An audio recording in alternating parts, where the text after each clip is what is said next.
Hi everyone, thanks so much for joining us here. So as you know, we'll be talking about Indian science fiction today, and we have two authors and a prolific chronicler of science fiction, Gautam Shenoy, who's been writing a column and who's been writing several columns on Indian science fiction and science fiction at large over the past several years. So, like to begin with, I want to just start by talking about, how refreshing it is that we are talking about Indian science fiction today at this forum, and how something like this would have been pretty rare even like 5-6 years ago. So like over the past few years, we have seen more and more authors get published. We have seen anthologies come out. We have seen Indian writers get nominated and win awards. Global awards. So what happened in the last 5 or 6 years? Was it like sort of one cumulative effect that came into play as writers and people who write about science fiction? Do you want to talk about that? Yeah, I think, so when I was growing up, my introduction to science fiction was through this Golden Age volume, hardback, and then in the bookshops when you'd go, you'd find Isaac Asimov, Arthur Clarke, bit of Ursula Le Guin, bit of Gene Wolfe maybe, and that was it. And in fantasy, of course, you'd have Robert Jordan. After a while, George R.R. Martin, and so on. When I came to Bangalore last week, I did my usual bookshop run, and you still find Arthur C. Clarke, Isaac Asimov, all of that. But now you also see, what you see is now, in addition, the books published by Indian science fiction writers. Earlier, you just had one lone Samit Basu, waging like a lone struggle against like an entire bookshelf of writers from the West. So in Champaka and in Bookworm, I saw Tashan Mehta's 2017 book, The Liar's Weave, which was perhaps one of the first ones from this sort of the last 5 years.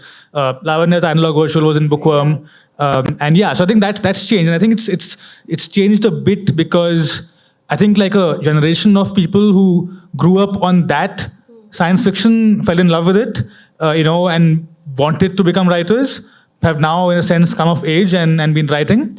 And I think there is more openness among Indian publishers to perhaps take a bit of a risk and publish outright genre in a way that they weren't open to before. And of course, an openness among readers to, think that, okay, it's not just Western writers who write genre. So both of you, I would also want you to address how easy or difficult it was for both of you to get your books published. And in India and for instance, Lavanya's book is also getting published in the UK and US, and so is Gautam's. Not at the moment, maybe sometime, yeah. But not in the moment. Right, but so how easy or difficult was it? Just okay, yeah. So to concur, I definitely concur with what Gautam was saying, right? Like there is a lot more openness in the Indian system to publishing outright genre fiction. And all of us growing up, I share a lot of Gautam's experiences in terms of walking into bookstores and only being able to see the Anglophone world represented in terms of people who had a stake in the future. So, if we're talking about science fiction specifically, it's your Arthur C. Clarke, it's Asimov, it's Heinlein. Very rarely anyone from another part of the world, really. And so I think we are in this very lovely moment where we also have the privilege to say that the future belongs to us. And not necessarily just the future, the world of imagination belongs to us, because my book is set in near future Bangalore, but Gautam's book is purely speculative. It is in an imaginative world.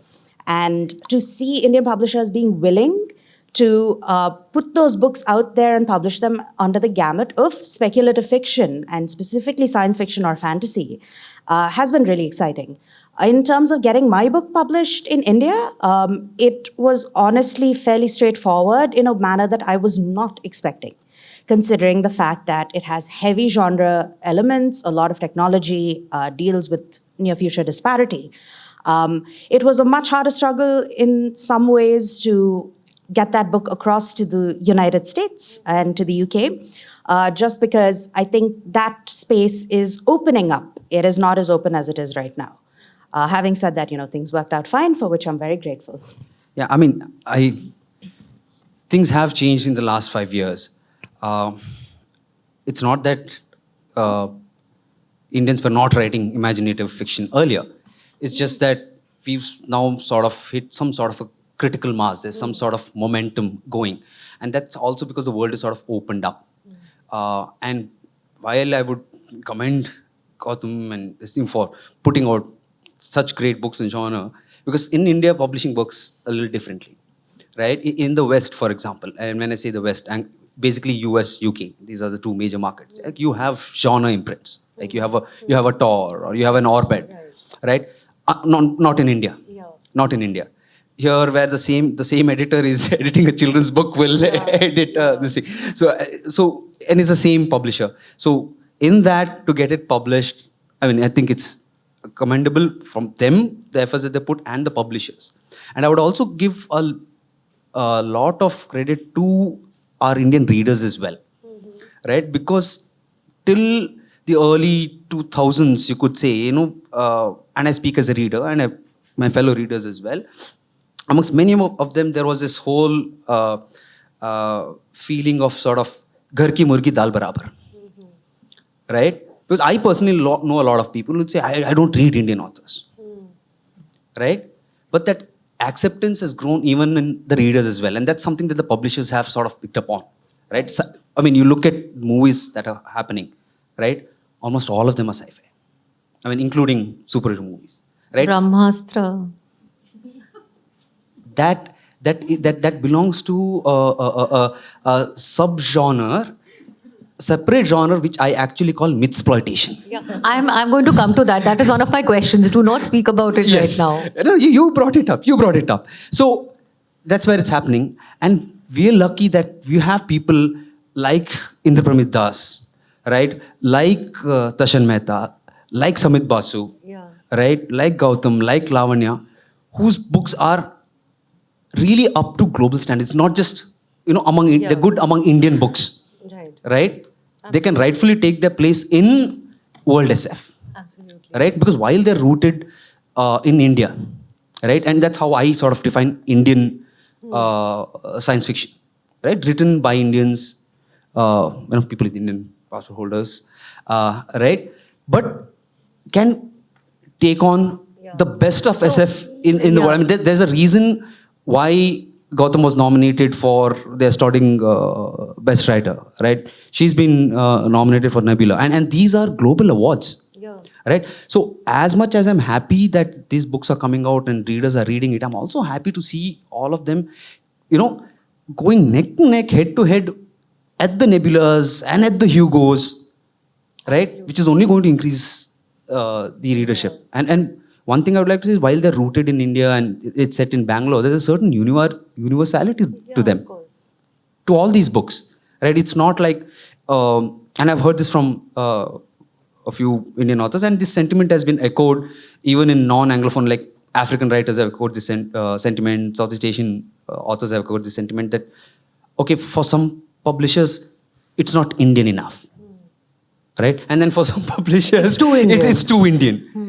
Right? So where do you... So that's always a difficulty that I think, writers of color everywhere sort of face. I mean, how to sort of play your culture, how much of your culture to bring in. So actually Actually, so just one, this reminds me of one please. really lovely line I read. The magazine I work with, Strange Horizons, was doing a Palestinian special issue.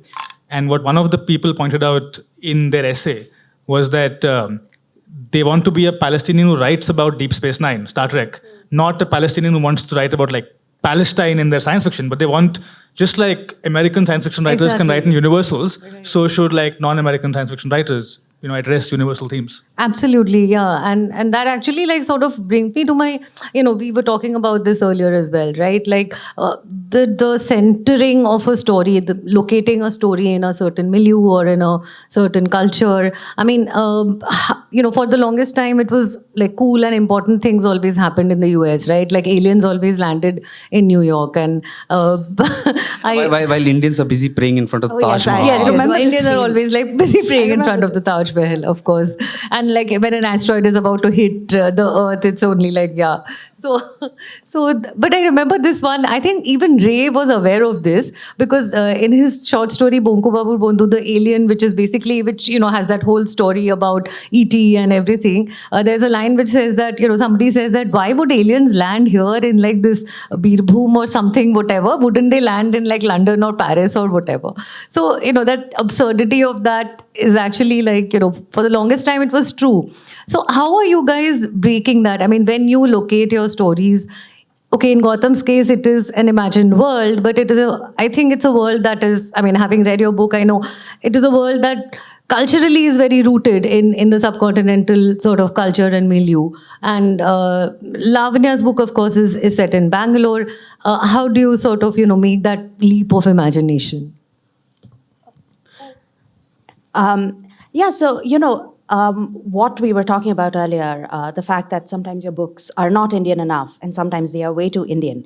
Bridging that gap and finding the right balance where you can reflect India without necessarily conforming to what a white post-colonial perspective of what India should be. It is very tricky to navigate that. And in the case of, say, Analog Virtual, which is set in near future Bangalore, I'm talking about a Bangalore that I have witnessed in the last few years, right? The post-startup revolution Bangalore, which in many ways, very honestly, echoes a lot of technocentric cities around the world. If you look at San Francisco, the ethos, the culture, the forward-lookingness in both its positives and its negatives. Bangalore being a city where you can get anything delivered to your doorstep, often very controversially, in under 10 minutes, right? What is the problem with that? What is the infrastructure, but also how do you problematize that? Because that is a very problematic space to be in. And how is this distributed? Now, just because a book is set in India, what version of India is it set in? This becomes a huge bone of contention, I feel, especially when representing India to the West, because there is an idealized notion of India as seen in, Independence Day, where people played the Taj Mahal, and then you have your slumdog millionaires of the world, where poverty is glamorized and made to look spectacular. And that is, I'm not going to say that is a blanket expectation, but that is an expectation in a lot of pockets. And to break that association, that is all India can be, that has been hard. But at the same time, I have not, if you encounter Analog Virtual and you read it, it's not all glorious, right? Just because we are chasing technology and producing technology on an international scale, is that necessarily a good thing? It's a double-edged sword. Who has access to this technology? How does it impact people who don't have access to it? And in the book, the way I choose to reflect that is particularly rooted in India with the types of disparity we see today. I wrote the book before the pandemic, and then when we went into our first lockdown, I was horrified because a lot of the things that the privileged few of us were able to do, like work from home in air conditioning and have door-delivered groceries, we occupied one end of the spectrum, and on the other end of the spectrum, you had migrant workers on the road, yeah, experiencing horrors we cannot comprehend. And it was terrifying to see that had actually happened. When I wrote the novel, I was talking about tech disparity 25 years in the future, 50 years in the future. But I think the important thing is that is a slice of Bangalore that is as real, the tech privilege side, the tech disparity side, as it is anywhere else in the world. And to be able to represent that has been challenging because I don't think the world as a whole is ready to see it. There are people who are. But I think it's important to represent that it's a possibility.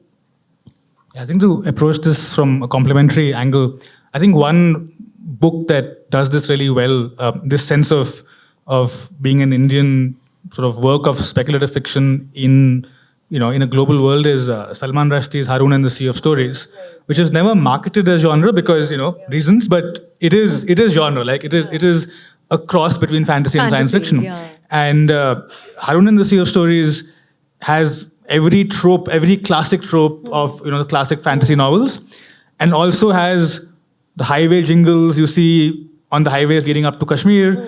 It is definitely part of it are set in an alternative Kashmir. A lot of the language, is very, very, Indian English slang. And I think that effectively encapsulates a certain kind of hybridity that we've all grown up with. Because in the shadow of a colonial history, we obviously all grew up, our socioeconomic class. Although, one small interjection here. I think Rushdie has also fetishized that language a little bit. What do you think about that? I mean, in Harun, I'm not so sure. No, not in Harun. In other novels, maybe a bit, but at least in that novel, it felt very. It's very pure.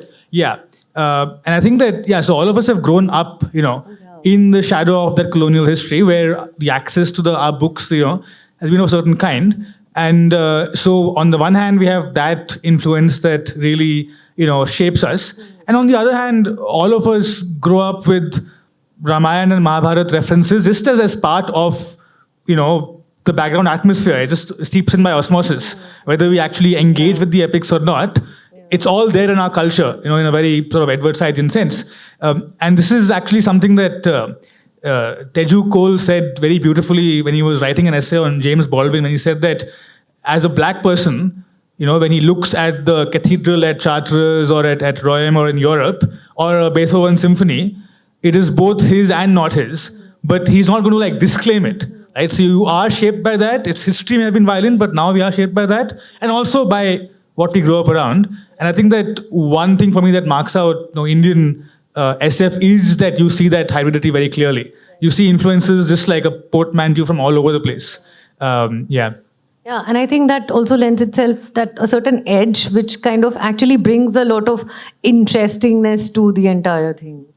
I mean, and without, like Lavanya was saying, in the case of all the books that we mentioned, conforming to what India should be. Right? It's not formulaic. Right? It's not. It's written. It's universal. It can be enjoyed by anybody, but it's not written for keeping a Western person's POV in mind. Yeah, I like to think of it as India existing in multitudes, which is true. You walk 500 meters in any direction. The version of India before you just changes completely. And all of the books that have been mentioned so far reflect the multitudinous of India in that sense, where it is possible to engage with being Indian and Indian experiences in a whole host of different ways, including in Gautam's book, which, despite being in a secondary world, has influences of India in its language, in its use of the world building. It has parallels to the caste system, the architecture, and yet it is entirely universal. It is accessible, it is understandable. There are oral traditions in his novel. All of this harks back somewhere to the notion of India and what India can be, but at the same time, this is also, it is not fetishized. Yeah, exactly. I mean, if you, for example, Indra Pramidas's Devourers, right? It's called Werewolves, right? And the story starts in the Mughal period and it just comes down, right? I mean, an Indian werewolf, right? Many people not think really part of the sort of the folklore. Yeah, so that's one strain. Tashin Mehta's Liar's Weave, right? It's an alternate India, and astrology forms a big part of it, right? Lavanya's, that's neo-cyberpunk, right? Samit Basu's Chosen Spirits, that's again neo-cyberpunk. That's a very immediate, 10 years, I mean, it could happen next moment, kind of a thing, right? It refers to this protests and all of those things. That's one India. The world of Gautam, Sumer, right? That's rooted in India, and you can see a version of India in that, right? Like you're saying, right down to the caste system or the exclusion and the inclusion and the sort of hierarchies and all that thereof. So there are multiple versions of India that you see, and that makes me very happy, right? Because it doesn't play up to this monolithic idea of India as much as India's beauty lies in its diversity, right? I mean, we've been taught that since childhood. You didn't really say that. Right? You didn't really use that line. Okay. No, I did because it's true. Yeah, because it's true. And to chime in, right? As much as we try to reduce it to its singular elements, shorn of all context, shorn of culture and tone of this thing, then we're going to not get anywhere, which is why I like all these versions of... Just to add one book more forthcoming, Prashant Srivatsa's Spice Gate next year is entirely based on sort of spice trade, and it is also distinctively Indian, but not completely another different take on secondary world India. Yeah. So I would. Or for example, one book that's not mentioned a lot and which is very underrated, The Black Dwarfs of... Good Little Bay. Yeah. The Black Dwarfs of the Good Little Bay. Good Little Bay, right? It's set in a... Future Bombay. Future Bombay. Who's that Post by? Varun Thomas. Varun Matthew. Varun Thomas Matthew. Right? Yeah. No, Varun Thomas Thomas Matthew. Matthew, Yeah. I think. Right? Varun Matthew. And it's set in a future Bombay where this last IAS person is trying to make sense of the world. And it's very interesting. Right? Yeah. Then on the other hand, you have Sean Chaudhary's Competent Authority. Oh my God. Sean Chaudhary's Competent Authority, which is like, again... You wouldn't set in think the- of it as like speculative fiction, like typically, but because it is it's so much. just cloaked in satire. Satire, yeah. Right? See, that the beauty of this genre is that it plays off in multiple ways. Yeah, and, Right? and a complete contrast of both these books. Then you've even got Samit Basu's Turbulence Resistance, and there's superheroes running around, and so... Yeah, I mean, I mean, I like that line. I mean, when I first read it, And when much it came before out, Miss Marvel came along, right? Yeah, I mean, I when it came out in 2012, by that time I read Simokin, I was a huge Samit Basu fan, and I read a line in that which says, Superman was real and he was Indian. Yeah. I mean, it really resonated. So basically, Turbulence is about this bunch of people who get into a flight in London. They come across turbulence. By the time they land in India, everyone has superpowers. Yeah. Right? And I loved that line. And As so, an Indian, imagine, right? Can you imagine the ownership you suddenly feel? Like, Superman was real and he was Indian. Yeah, and that's what's actually extraordinary about this. Just all of these books cover the spectrum from being critical and dealing with very weighty issues to being just fun, because we can occupy all of these spaces. Absolutely. I actually, while listening, I mean, one genre that I think that we've not, I don't know, I haven't read as much as all of you have. So, like, alternate history, have we explored alternate history that much? I mean, I'm personally a huge fan of sort of alt history novels because, the whole what-if-ness of it, right? That if this particular event had not taken place, like World War II being a huge alt history point for writers and sort of TV shows and everything across the world, right? Like right from Man in the High Castle to all of it. So, is there any particular point in suppose like I ask all three of you to sort of imagine a jumping off point to write like an alternate history of India? What would it be?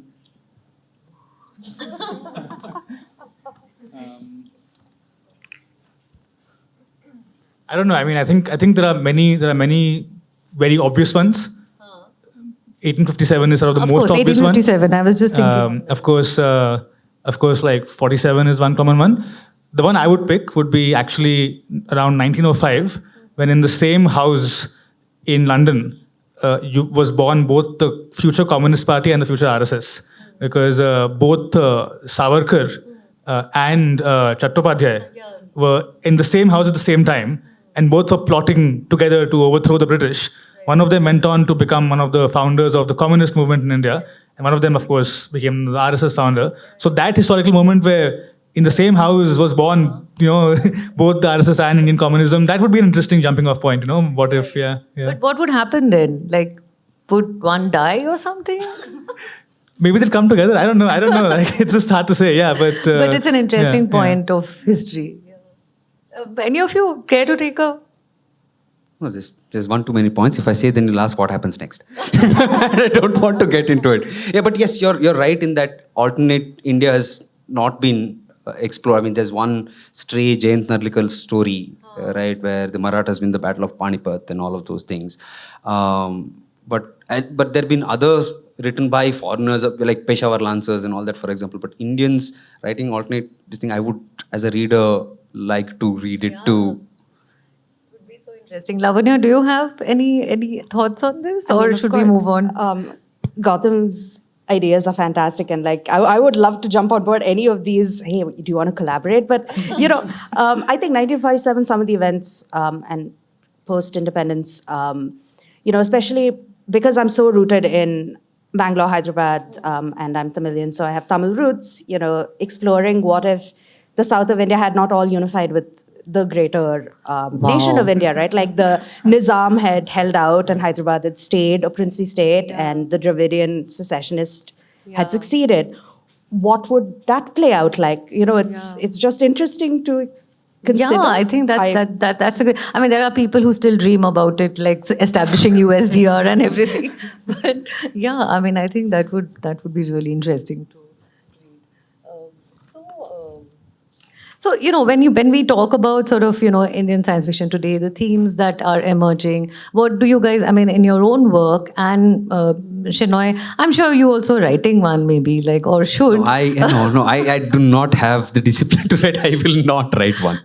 But see, if everybody writes, who will read? Right? And you need someone to say, okay, here's a good book, please read. So I'm happy doing that. I'm happy doing that. Okay, but in your readings, so what kind of themes do you see sort of emerging? Like some dominant themes that are, I mean, not that it has to have like big themes or anything, but I feel a lot of writers are addressing them. So. Okay, so I think that I've seen broadly three themes that have been both treated well and also terribly. So it's a bit of a pitfall, because they're easy themes. One and one very common one is our colonial past and its lingering impact into the future. One instance that does it very well is Tashan Mehta's The Liar's Reef, in which you have good references to the Criminal Tribes Act. It's set in colonial Bombay, and there's this beautiful little almost throwaway line where they're going in a forest, and there's just one page of Phule's Gulamgiri hanging from like a tree. So it's just like a fantastic image, and so that's a book that does it well. But also there have been ham-handed efforts to but it's just the easy one, right? Like we were colonized, we are independent, it's part of our heritage, and it's just easy to speculate around that. The second and also very common one is the social cleavages, and so I see it a lot around the economic cleavages, tech, of course. I don't see it as much when it comes to treatments of caste, and that is probably because the location of us writers is upper caste, so that's probably like a big like sort of blind spot there. But other forms of social cleavages, you see it a lot being treated quite a bit. And the third theme is climate change. So Varun Matthews' book, very good job. And in a lot of short stories are around the theme of climate change and its impact. So I see these three themes as being fairly explored. It's a bit like Chinese science fiction has a set of themes. So I think that over time these are emerging as themes in Indian science fiction. Right. But of course we aren't trapped by them. So right. Lavanya, I mean, No, in general agreement with Gautam over here, because I think a preoccupation with the future and our concerns for the future is a very dominant theme that emerges through a lot of science fiction, short stories, novels, whether it's climate change, the future of what, our social disparities, the impact that could have in the future, and of course our past, which has been visited. Has it been visited enough? Can it be visited more? Absolutely. But yeah, these I think are the dominant important themes if you look at it. And then of course there are a lot of playful themes that are just being addressed, sheer fantasy, and that's exciting too. What do you think about gender? I do see in short stories at least like gender being addressed. Gender, I feel by female writers. By mainly. female writers, I think, being a woman writer myself, existing and reflecting your worldview within the constraints of the world you're building through a woman's lens, that in itself holds weight as absolutely an artifact, right? Because it will not reflect necessarily the views of a male writer doing it unless they are consciously putting themselves in the shoes of a woman experiencing see, for the example, world. So, for example, there's this anthology called Magical Women. Yeah. Right? Edited by Sukanya Venkatragan. And it's an anthology. It's written, all the story, it's an all-woman anthology. And one non-binary person. Right? And all of those stories tackle the exact same thing that we were talking about. About gender, about the feminine, right? How much is feminine, how much is not? What is the power of the divine? And, takes on Indian myth and futures and all of those things. And it tackles it quite well, right? But to get back to the themes that you were talking about, the assumption is that science fiction is always about the future, right? But it's actually not, right? It's a projection of current fears, aspirations, etc. Which is why if you see the US, during the Cold War and all that whole techno-optimism space age, you had these huge space operas and all of those. They were set in the future, but they were reflecting the aspirations and dreams of the writers writing at that point in time. Right? And then you had the new wave and all of those things where, inequalities got heightened that much more, and then came the cyberpunks. It was all set in the future, right? But they were talking about, what they were talking about was the present, right? So, and that's something, so what are our current fears, right? Climate change, economic inequalities. So that's what's coming out in the stories that are being written, right? Be it in analog virtual, where you have the virtuals, right, quote unquote meritocracy, who have access to all this technology as long as they conform, and then you have the analogs who don't even have running water, right? Samit Basu's chosen spirits, right? The powers that be versus the non-conformists, what happens to them, that's handled well. I mean, it's set 10 years into the future, right? But like I said, it could happen day after tomorrow. Yeah. Or if you take Prayag Akbar's Layla, for example, right? That clearly talks about class structures and the role of women, and what's happening. Like, or if you take, and it plays out even in films, right? Indian SF is not restricted to books itself. Like if you see a film like Mathrubhumi, right? I mean, it's female feticide, female infanticide taken to the extreme, right? I mean, because like Bhagat Singh said, jinko, those are hard of hearing need a dhamaka to hear. So it's like taking it to the extremes, right? And it's happening in the future. But what is it really addressing? Today's concerns. And that's all the concerns, be it climate change or be it inequalities, hierarchies, power structures, our concerns. That's what's coming out. And I think what science fiction really does is also like you mentioned class, right? I mean, so, there are certain sort of class structures in India which can only, and I feel that only science fiction can handle them, because the minute you put that in sort of realistic fiction, it, you cannot exploit the absurdity of it as much as you can. I think that's what science fiction does, is lets you, imagine the absurdity and take it to a certain logical conclusion. That really... That and what it can do is it can change one thing about the world and then say, what if? Yeah, and that exactly. is, I think, the power of science fiction is in that. That is what gives that imaginative scope to actually, as Ursula Le Guin said in words that are now both much quoted and much sort of, I think, abused as well, that the task is to imagine alternatives. Right. And in that way, science fiction gives you that canvas on which you can imagine those alternatives. Absolutely. And also to chime in, because Ursula Le Guin, the what if, right? Like all science fiction is a what if, which she also says. And I think viewing it as a sandbox where you can keep a whole bunch of parameters the same, shift one and see, okay, now how does this play out? How does this impact the people who live in this world? And you can actually do it with a lot more nuance without being trapped by all of the contextual baggage that realism will, of course, you will have to contend with, right? And also, I think, given the world that we live in, it is a wonderful space in which one can be subversive and criticize pretty heavily. Yeah, you can't be... What if is one thing, but there's the other framing as well, which is, if this goes on, what then? Right? That's the other thing. So what if will lead you to alternatives, right? The other question that many write and, is, if this goes on, what then? Yeah, the logical conclusion of this. Yeah, I mean, how is it going to play out 10 years into this thing? So it's not really a what if or an alternative. There is a story in, say, like cows coming into BIC or something like that. I mean, the logical conclusion of not, banning sort of... Correct. If this goes on, what happens? That's actually like not far-fetched at all, I feel. So, yeah. So, I wanted to ask all of you also that, I mean, are there any themes that you feel are not being addressed, or like, stuff that you would like to see being addressed? Or or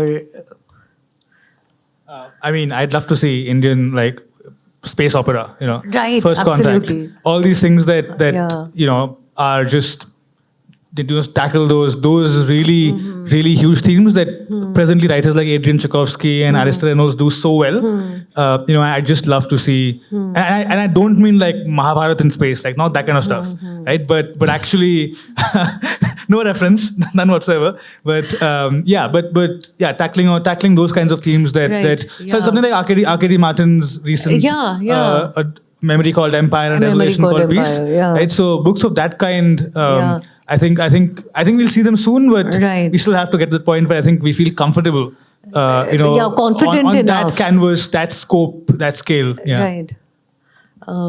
Yeah, and it's a bit of an echo, inclusive of space opera and of course fantasy. I would love to see science fiction and fantasy that does not necessarily have to problematize the experiences of being Indian very overtly, where it can just be entertainment and exist as entertainment for its own sake. Without having to justify the Indianness or using Indianness as a absolutely. hook to justify its existence. I do, of course, agree that identity forms a huge part of how we write these stories. But does it need to be overtly flagged in these stories? Beyond maybe names or, I guess, cultural footnotes, the way The Wall does them. Yeah. And The Horizon does them. Or even, going back to Rushdie and some of Samit's work, Samit Basu's work. I would actually love to see the world open up to being able to read a book written by an Indian that does not signal, here is something that could only happen in my country or in my culture. Yeah, No, but exactly, see, right? that's something I don't know which black author it was. I forget the name. Was it Tochi? No, is it? There was a lovely essay. Why is the luxury of creating a secondary world, right? Like, for example, you take Asimov's Foundation or whatever, just to give a very famous example or something like that, which is not rooted in my country or my culture, luxury afforded only to Western white Absolutely. authors. Exactly. Why is that a luxury afforded only to Yeah. Western white authors? Why can't an Indian write it? Absolutely. Why can't an Indian write it? Yeah. Without being accused of, I don't know, being deracinated or something. I mean, I think it's less about deracination acquisitions and more that you wouldn't be able to get through publishing yeah. like where is your gatekeeping. Indianness in it? Like I said, it's not Indian Not enough. Indian enough. Like I said, it's not Indian enough. Yeah. So How can they put like on the book cover they have to have some smoke and like Islamic architecture and stuff, Or a right? sari or something of that Or a kind. sari, sari, flowing bindi, sari. Yeah. the works, so that way, I mean, like for example, but I'm glad about the place that Indian SF is in right now. Yeah, absolutely. Right? Just to give you an example, there's this book by Ian MacDonald called River of Gods. Oh, yeah. Right? Absolutely brilliant. Okay, so he came, immersed himself. This thing, it was not fetishization or anything of that sort. So it's set in the 2047. 2047. This time is like the eve of India's 100th birthday, so to speak, and India has been sort of balkanized. The state of Bengal is throwing icebergs to this thing. Then there are Krishna, Blade Runner style Krishna cops and all of it. It was nice. And one thing hasn't changed. Indians are still watching soap opera, right? The state of Bharat is at war with Awadh and all of those things. And when it come to BLF, and I asked him, like, if you had to write River of God now, right? Because that was written in 2004. 2004. If you had to write it now, what would you change? He said, I wouldn't write it. Because there are far better Indian writers who are there now who could write a story like that much better than I could. I wouldn't. Anil Menon's half of what I say comes close to that kind of a plot, actually. Yes. Yeah. So I wouldn't write it. So I'm glad all these guys are out there writing these great stories so that we get to tell our own stories. Absolutely. Yeah. Okay, I'm going to move away from Indianness now. come back to it later. So one thing that, as a watcher and reader of science fiction, I mean, I've been realizing that, this whole obsession with dystopia, right? I mean, I'm tired of dystopia now to a certain extent. And this whole very male dystopia view, I was reading this Atlantic article, which actually, this is not the pandemic you imagined, right? Which, I mean, actually, the world didn't burst into flames, or there wasn't as much violence as there, people would have imagined. But apocalyptic novels always imagine very violent worlds instead of, cooperation or, whatever. So why do you think that, why do dystopias overwhelmingly form such a huge part of science fiction and SFF writing? I'll say that there's a great essay by Cory Doctorow in the New Yorker where he critiques exactly this, which I would recommend to everyone. It's very good. And the second thing is that I recently sort of initiated a call for a science fiction reading group in Delhi. And one of the questions I asked in the Google form was, what kind of science fiction would you like to read when we get together? And honestly, the majority were dystopia. And yeah, it was surprising to me. And I think that there's always held that lure. There's this sense of nihilism. There is a certain kind of attractiveness to it. A sense of destruction is always there. And good dystopian writing is very good. I mean, it really is very powerful. But yeah, so I think that's one thing. I think that at the same time, I think there are limits to it, and it's sort of exhausted itself in many ways. And again, I think that so one response to dystopia is something called hopepunk. Presently doing the rounds in Western sort of science fiction lingo, which is, like hope, optimism, it'll all turn out well. Like Becky Chambers? Yeah, I was just going to come to Becky Chambers, right? So Becky Chambers' work, the most recent is called The Monk and the Robot series. And it's set in this sort of moon, which does what is technically called half-Earth socialism, where basically like you live on exactly half the Earth, and the other half is for wilderness. And the two are integrated. So as you go through wilderness to get in between different habitations, but at no point can you live on more than half the volume of the surface. It's a theory called half-Earth socialism, and she takes that and does it into like But I mean, she's very popular, but I still find that very limiting because we are not told how you got there, and it's a world shorn of conflict except for inner conflict. And again, I think that's too easy. And I think that, again, something that I think does it very well, again, going back to Le Guin, the dispossessed is she calls it an ambiguous utopia, right? So an ambiguous utopia where you see the kernel of utopia, but not a utopia that is, easy or shorn of that kind of conflict. And I think in her line, you have like many writers who have come after her. So again, Adrian Tchaikovsky's work is a good example. The Doors of Eden, which we both loved, is a great book, and that is neither dystopic nor utopian, but it has in it the seeds of a possible utopia. Okay, right. Lavanya, I mean, your thoughts on dystopia? I think, it circles back to what Shenoy was saying earlier, which is, if this goes on, what then? I think that is a fascination. I think that is a very fundamental preoccupation that leads to a lot of dystopia, because if we look at India and, of course, the wider world, a lot of things that we see occurring could lead to very drastic consequences. They exist with drastic consequences as it is today. And because, we are, in many ways, some work of science fiction is concerned with what's happening today and wants to kind of project that into its extreme, to kind of send that message home. I think that forms a huge part of why dystopia. And also, if you really look at dystopia, it is dystopia for the people who are attempting to overthrow the world that they are living in, but it is somebody's utopia over there, right? There is a power structure that is, to whom it is utopic. Yeah. And I feel like a function of dystopia is to criticize that power structure and to critique it, because a lot of the time, ideas that are presented as, if only this happened, it would save the world, they're really high level. And one act of critiquing them and kind of exploring them is to follow them to a natural conclusion and present, okay, you know what, if we don't factor into this big idea, all of these little things, it could go horrifically wrong. Yeah, I mean, who are you saving the world for? I mean, Yeah. The question also arises like, who is it a dystopia for? Yeah. Right? Like for example, when Margaret Atwood wrote *Handmaid's Tale*, one thing she clearly said is nothing that happens in the book isn't something that has not that's not happened to women across history. Everything that you see in the book has played out in history, and history was her guide in writing *The Handmaid's Tale*. But we call it a dystopia, right? And like I said, if this goes on, what it happens. A good guide, for example, would be Fahrenheit 451. That's dystopian, right?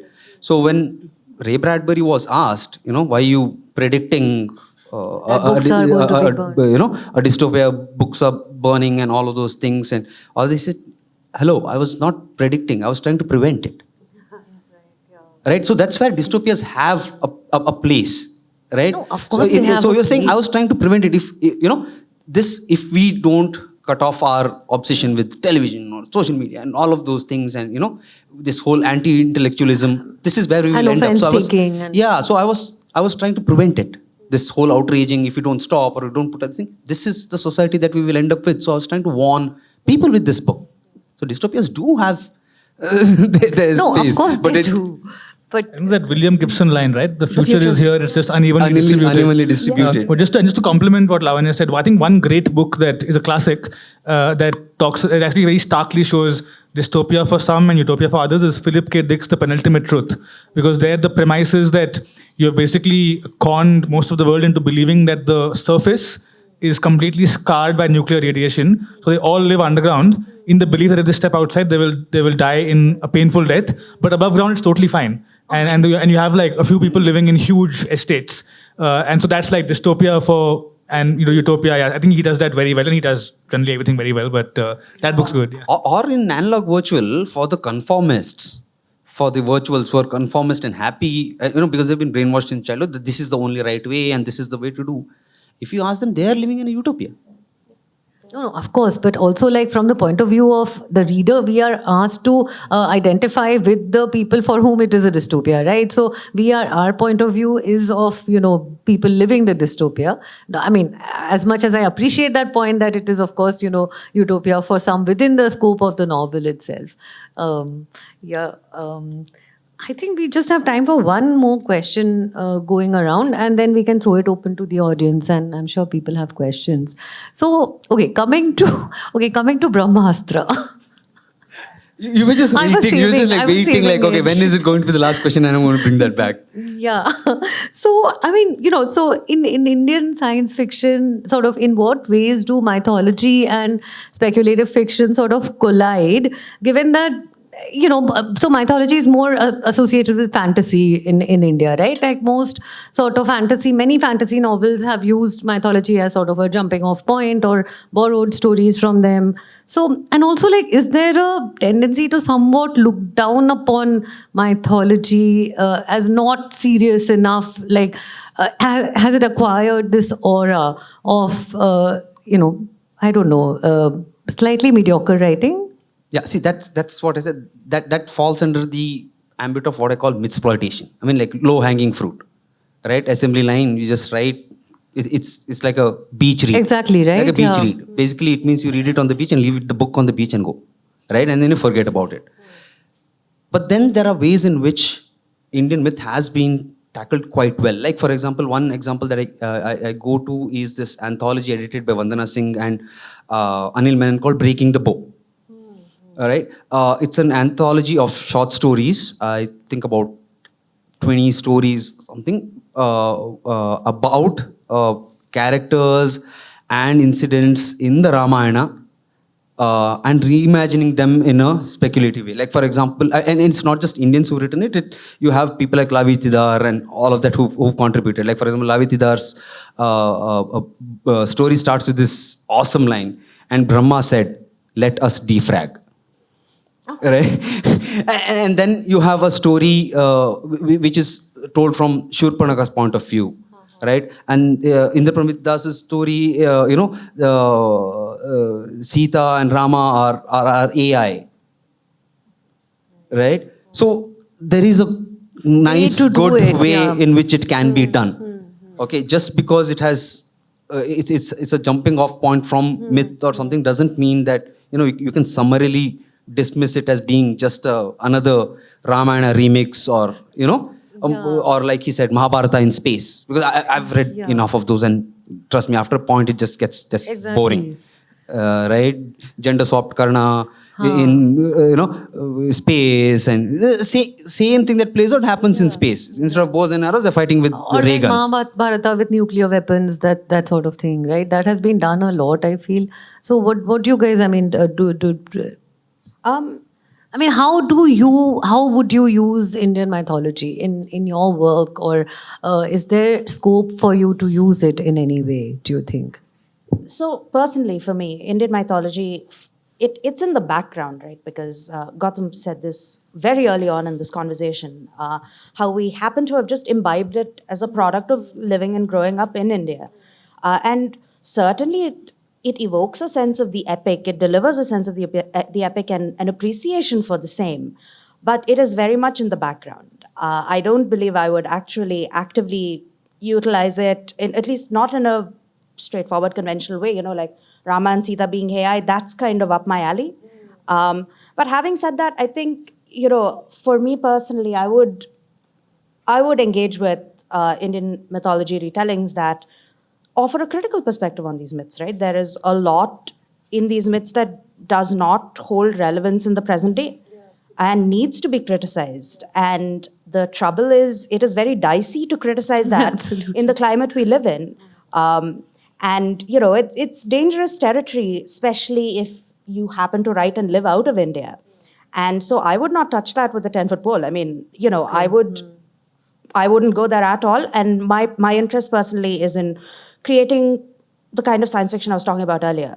Does it really need to be entirely Indian? And so that's where I that's stand. fair enough. Absolutely. So I think to answer the first question, I'd say there are three ways in which I see, or three genres of using Indian myth. One, of course, is, a straightforward retelling in English in a way that endorses the social structures that those myths come from. Amish's books, for example, are the best example, and they sell in huge numbers. So I think it's not something that can be dismissed. It has to be taken seriously, and I think it fills a certain need. It fills a need that was created when Mahabharata and Ramayana was serialized, and it fills that need very well. And it is, I think, in some way shaping people, and so I think it's worth engaging with seriously. Whatever you may think of the quality of the writing, it's there, it exists, and it's not going to be wished away. The second way in which I see it being used is in a very shallow kind of progressive retelling, where, like Shenoy said, you gender swap one character, and like, oh, I've now retold this in a progressive way. I think ever since Madeline Miller's books became popular, that has become like an industry in its own right. Like you take one character and say, okay, now it's progressive. Chitra Banerjee did it even earlier with Draupadi. Yeah.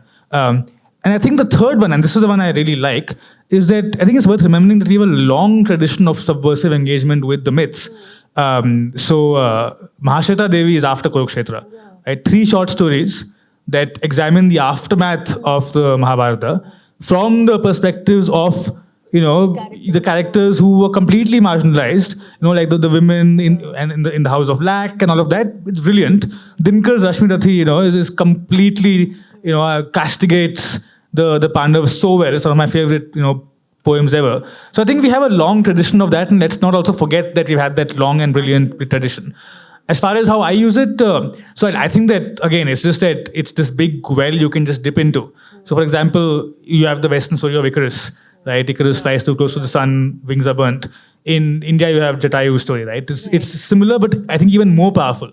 Because somebody's wings are shorn off. They don't die, but like the wings are lost and they can never fly again. In Jatayu's story. So I, for example, use that as the Icarus equivalent in the war. So I think that's something you can just dip into, and I think Indian myth gives you Absolutely, or like Karna's chariot wheels sinking into you have all the mud. those set pieces, right? Like those brilliant set pieces. I think another way that people have done it, or it could be done, is also taking characters out of these stories. And I think Krishna, Uday Shankar and all, I mean, somewhat like, they've kind of taken mythologized characters. Yeah, so for example, in Immortal, she's taken Ashwathama and said, okay, what happened to him? I mean, he's supposed to be immortal, still roaming the world. So what happens to him? What does he undergo? And all that sort of thing. So it's not a retelling. See, when it comes to myth, right, you can retell it, or like many people are doing now, you take a character or you shine the focus, like Vasudeva Nair did with Bhima, or you can reinterpret it. But I don't know if this can be considered speculative fiction, right? Just a straight out retelling or a reinterpretation can be considered speculative enough.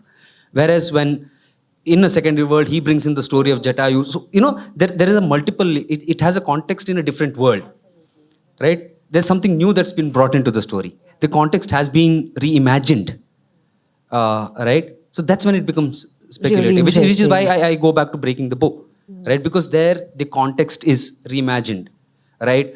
How it plays out is reimagined, not just reinterpreted, right? The motivations are sort of challenged. The technological background is brought in. They're placed in a separate time frame. So unless you have something new which comes in, which is which gives it that speculative layer, then it just remains in the realm of retelling and reinterpretation. I think we can, take some questions from the audience. Yeah. My name is GB Bagai. I'm not into science fiction, so I have a few questions which, if they're relevant, you can answer. Number one, when you talk about the Vedas and the quantum theory that they're supposed to have developed, the subtle parts of it, have they actually helped modern science, or is it that also considered mythology? And number two, people like Leonardo da Vinci, they actually projected and predicted things which actually came about later technologically. So, is that happening more, or is it basically fantasy? That's my question. Thank you. I think the second question is interesting because there's a very famous line which says that the task of a successful science fiction writer does not predict the car but the traffic jam, right? So it's like it's sort of easier to predict in those ways, but harder to actually predict the consequences. I think in that way, if you think of people like Leonardo, and others, you do see a very acute sense of the direction in which science will go in the future. So I think it's more than fantasy, and especially Leonardo, of course, was way ahead of his time, and in imagining flying machines that could actually work and things like that. Was he a scientist, or what was he? He was a scientist, yeah, for sure, yeah. So I think but I think as far as writers go, the task is less to be accurately predicting the science of the future and more to predict the consequences, like the traffic jam, that will flow from that science. See, when it comes to science fiction, I actually try to avoid the word predict. Right? So when Leonardo was doing sketches of the helicopter, for example, or the sketches of this thing, just like any other science fiction, he was just sort of speculating about the possibilities that could exist. Right? So when someone says, Neil Stephenson's Diamond Age predicted Kindle, no, he posited something. This is the technological possibility that exists. He was talking about the possibilities. When it happens, you sort of retrofit it and say, okay, he was predicting. But when he was actually involved in the act of writing, or Leonardo was in the act of putting down the sketches, those were just possibilities. For every quote unquote prediction there are 100 possibilities that have not come true. Not yet. Not yet. And when it does, we will call it a prediction, by sort of throwing it back into the past. Now, coming down to the Vedas and all of, or mythology, for example, is it fantastic literature? Yes. Right? It is a literature of the fantastic. You have Pushpaka Vimana and all this thing. But modern science is predicated on experiments, on how it can be replicated, and we don't have those yet. So until we have those, how to build a Pushpaka Vimana, and if it can be replicated, experimented upon and found to be true, till then it still remains in the realm of Vedic literature and history. Quantum and theory fantasy. was very advanced, I understand. In those times, it's not true. Quantum mechanics and all, at least imagination, No, I think, philosophically they are very related. Philosophically. Absolutely. Like, I think a lot of, sort of philosophies in the Veda at a very philosophical level do, the universality of atoms or, the connection that you talk about. I think, yeah, absolutely. There are a lot of echoes that you could find there. Hi. I understand this might be kind of like about a personal process as such, but still, once you kind of have a cool concept that you want to do something with, how do you go from concept to actual plot? Like figuring out the conflict, what's at stake, characters. What does that process look like for you? Oh, that's a great question, and I think it's a very personal question because I feel like every writer will give you a different answer to this question. For me personally, I begin with my sandbox, the context, the concept, and so on, and I think about who it would lend itself most to, like who could reflect what I want to say about it. So, to me, it's the first thing I want to do is figure out what I want to say. And at that point, then I tackle who would be the best messenger to say this for me. And after that, my personal process is honestly, think about it a ton. I sketch out. I'm a very process-oriented person. So I then plot from beginning to end. Who else would want this? Who else can reflect maybe a contrarian point of view or echo the point of view I'm trying to put across?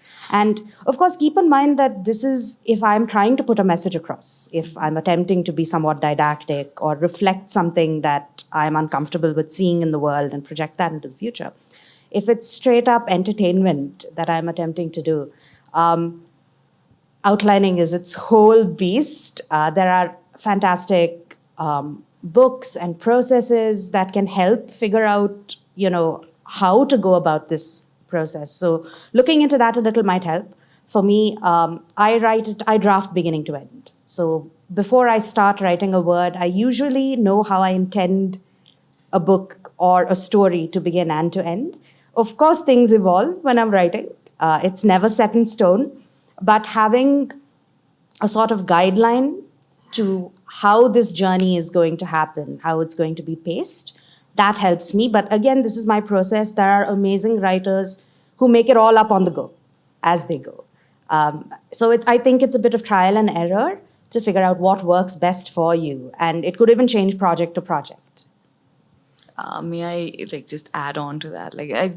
My question was kind of specifically about, of course, your personal process. I understand that there are lots out there, and also about conflict. Like, how do you figure out the primary conflict in a cool science concept?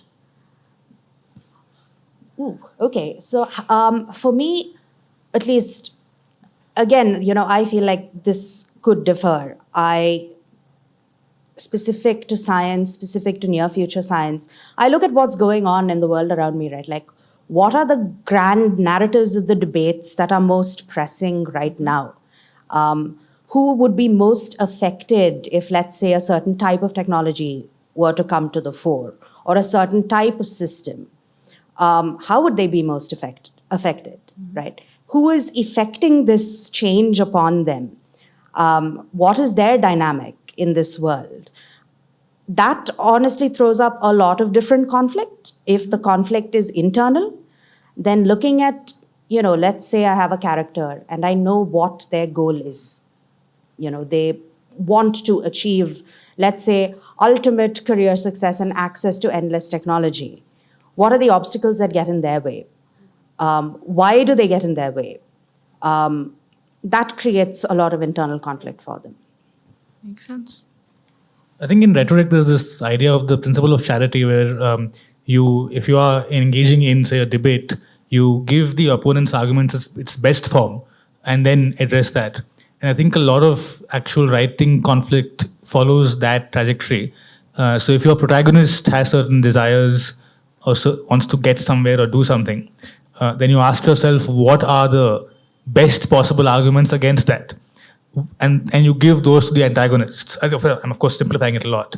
And I think a lot of the world building actually emerges once you have given the opponents good arguments.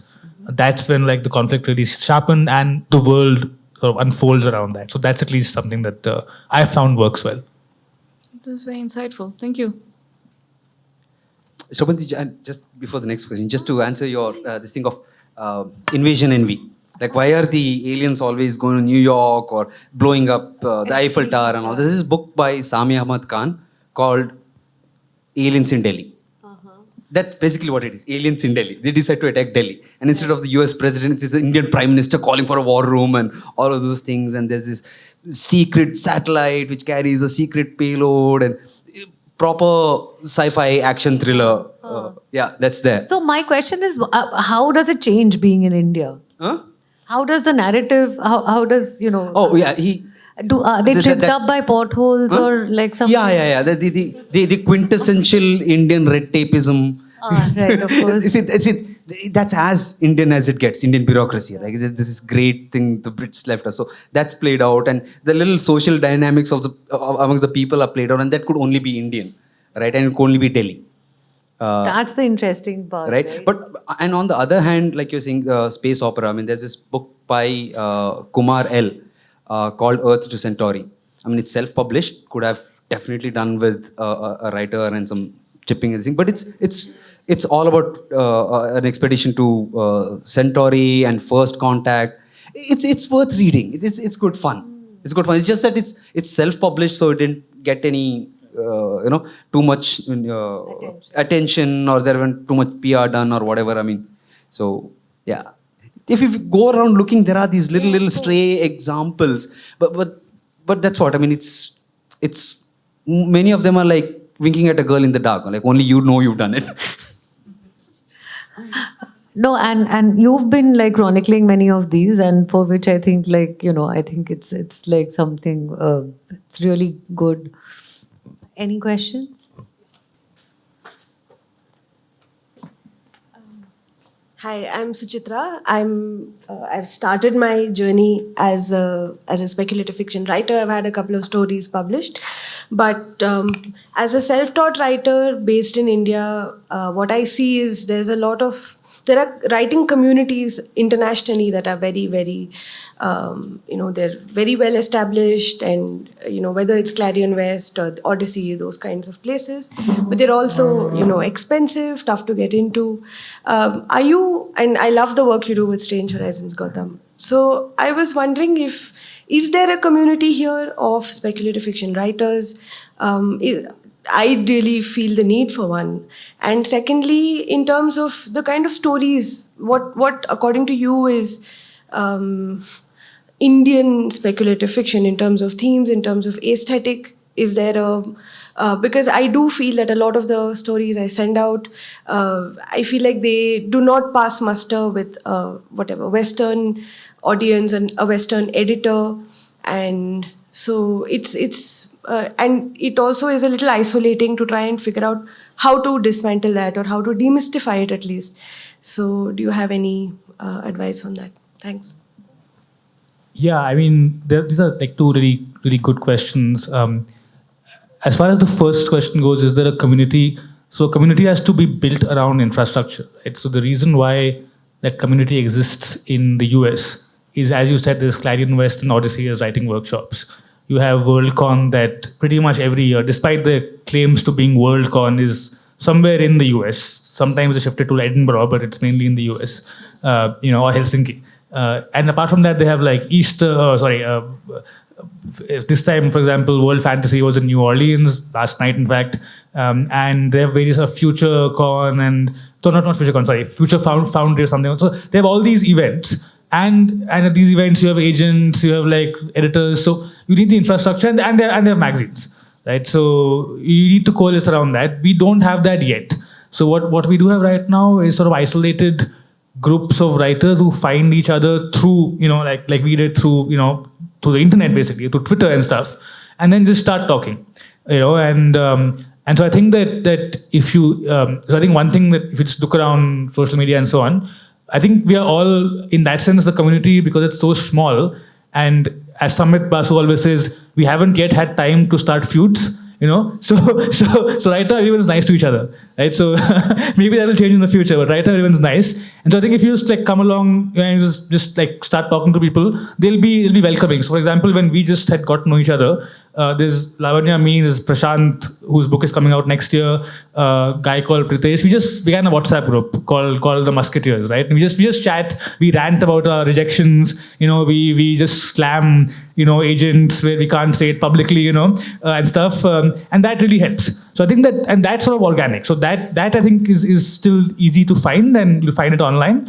The larger community, I think, will need more time because it will need infrastructure. I think we will get there, hopefully in maybe 10 years, but we will get there. I think it's a work in progress.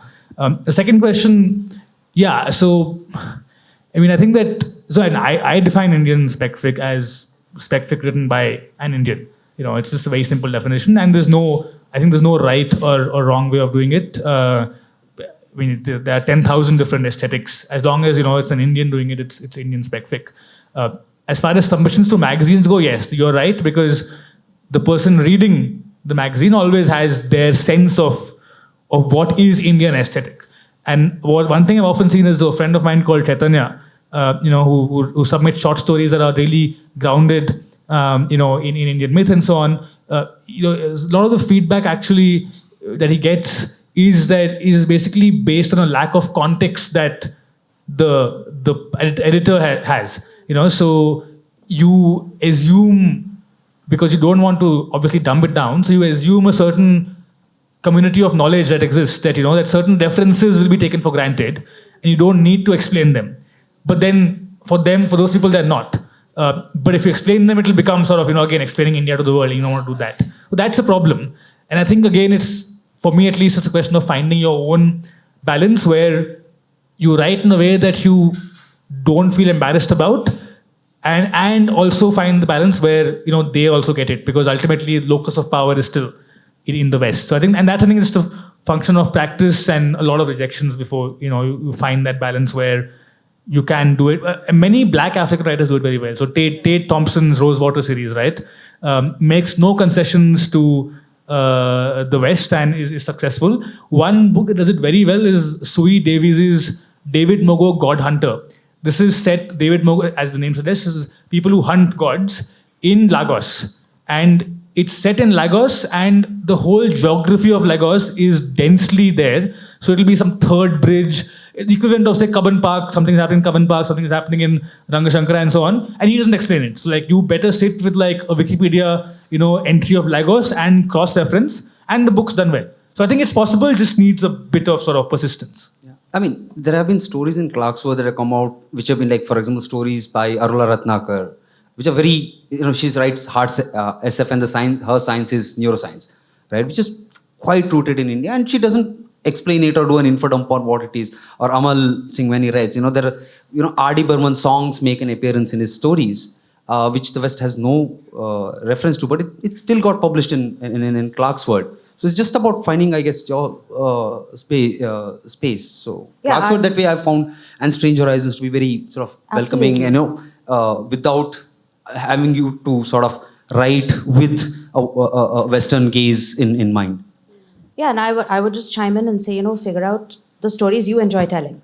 And, find that balance that Gautam is talking about, because there is the potential for all of these stories to exist in your own voice, and in a way that is true to you and as an expression of yourself. So, because the Indian aesthetic is very vast, depending on what magazines you're looking at, depending on the types of novels you're looking at, depending on whether it's fantasy or science fiction, from Arula to the kind of stuff Apex publishes to what Strange Horizons publishes. There's a gamut of different voices that do find expression, but it is a question of figuring out where to explain and then pull back and not explain. And it is okay to not explain, is what I would say. Yeah, and I find it very strange that editors abroad would ask that, because what is all of science fiction except creating worlds which nobody has any idea about? So you are supposed to in a lot of science fiction, not all probably, but you are supposed to bring that world alive without the reader having any knowledge of that world whatsoever, right? I think the issue with stories is that there's very limited window of time to capture readers' attention. Novels you can build up Whereas short stories, you either get it or you don't. And if the editor doesn't get it, they will just, yeah. Short stories are mostly plot, right? That's true. Yeah. If I may take one more minute of your time, because I noticed that with authors like Arula Ratnakar and all of the others, there is a certain kind of storytelling. Of course, her voice is very different, and I don't do hard SF, so I don't even think about writing those kinds of stories. But like, for example, my story got published in Tasarvur Nama, which is clearly about South Asian spec-fic, and the same story got rejected 17 times in other magazines because the editors were, not South Asians. So yeah, but I hear what you're saying. I think it's about figuring out the right calibration of how to tell the story, and yeah, hopefully I'll Just figure keep in it mind that they look at 1,000 stories Of in course. like 5 hours, basically. Of Like course, Clark's yeah. World seems to spend like 2 minutes on a story. So Yeah. a lot of it is a lottery, unfortunately. No, but, and I yeah. get that, yes. Yeah, and every single venue will have its different perspective. Oh, we have another question. Yep, this is probably the last question. Hi, I'm Ayush. I recently got pulled into science fiction. So I, yeah, I heard one comment in this entire dialogue stuck with me, where you say that the location of most of Indian science fiction authors is still what I would call the cosmopolitan, the upper class, upper caste. Do you think if we move out of that location, there is something in the nature of sci-fi that might change, particularly when we talk about the universality of it? I mean, just to quickly respond, in non-English languages, there is a long tradition of science fiction. So there's Kalp Vigyan in Bengali culture, and recently, I mean, we did an interview with the editor of Kalp Biswa, which is the only sort of Bengali spec-fic online magazine that exists right now. So if you go outside English, and there's Marathi science fiction, huge tradition. I remember when I was a kid in Hindi, there was this Antariksh Ke Yatri, which was science fiction. So I think outside of English, there is like a lot that's happening that's great and completely outside of the cosmopolitan upper caste thing. I think as far as English language writing goes, I think that it's just a function of the fact that it's just a question of access right now, and I think it's a question of breaking it down and making it more equitable as we go forward. There's Kannada science fiction, right? There's Kannada science fiction, there's Tamil science fiction, Marathi science fiction you mentioned, there's Assamese science fiction, there's Hindi science fiction, and these are all very local, regional, and by that nature they become sort of universal, right? Look at Minnal Murali, the superhero film, Malayalam superhero film, which I think it is not a very upper caste urban story at all. True. I mean, for example, in Kannada, you have Dr. Shantala's 3109, which is set a millennia from now, and humanity is divided into these different clans and all of those. And there's this IPS officer called Savita Srinivasan who writes, proper space opera-ish kind of science fiction in Kannada. Unfortunately, many of them don't get translated. I mean, if they get translated into English, then it's easy because English, then it gets going into other languages. But that's unfortunately not happening. The last Kannada spec-fic novel, I think, which was translated into English, I think, is Bhairappa's Yana. Right? It's about these siblings who travel to Centauri in a generation ship, and what are these societal issues, technological issues that they overcome, and all of that. So it's been translated into English. So it's there. Those are there, which are, and Bhairappa is definitely not, you can call, sort of cosmopolitan, or, he's been writing from ages, and he comes from a very village background, and it shows. It's just that we're not aware of it because it's not available in English. Yeah, and could it change the face of science fiction and the identity of science fiction? Absolutely.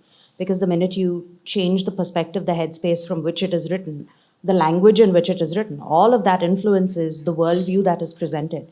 And we absolutely need that, is what I would say. Because the more stakeholders, we have imagining spaces, imagining alternatives and futures for us, it's the more robust we are and the better we can come together as a community, So I wish we had more translations, quite honestly. Yeah. I mean, the Golan's anthology of South Asian science fiction, Volume 1 and Volume 2, were a great step forward, right, in giving voices to... Rahul Sankritnayan's story. Yes, that was there. Adrish Burzen's story was there. It took them to... And lots of younger writers and all of that. But a pure play Indian sci-fi anthology was, I think, way back in 92. It was called It Happened Tomorrow. It was edited by Balfondke, he was an academic and a scientist, and he edited this story, which all of them were translations. It's called It Happened Tomorrow, and most of these stories there have been from Assamese, from Kannada, from Tamil, are all written by scientists, right? So and very sort of golden agey, but it's there. I mean, it was a milestone, so to speak, and this was in 92, right? Because when it was not accepted by publishers in the mainstream. So it's called It Happened Tomorrow. So, because all these guys believe in sort of, science via science fiction kind of thing, be it Narlikar, be it Balfondke, be it Busnurmat in Kannada, right? All of them come from that scientist, academic background, like, let's inculcate scientific temper. So science via science fiction, all the stories reflect that. Yeah, look for that. It's a good window into time, and it's a good window into social structures, and this thing. And all of them have a happy ending. They're very Indian in that sense. All of them have a happy ending. That's great. Okay, so I think we'll wrap up the evening now. And thanks so much for being here. And thanks Gautam, Lavanya, and Gautam. He's the Gautam here. I'm the Shenoy. You're the Shenoy.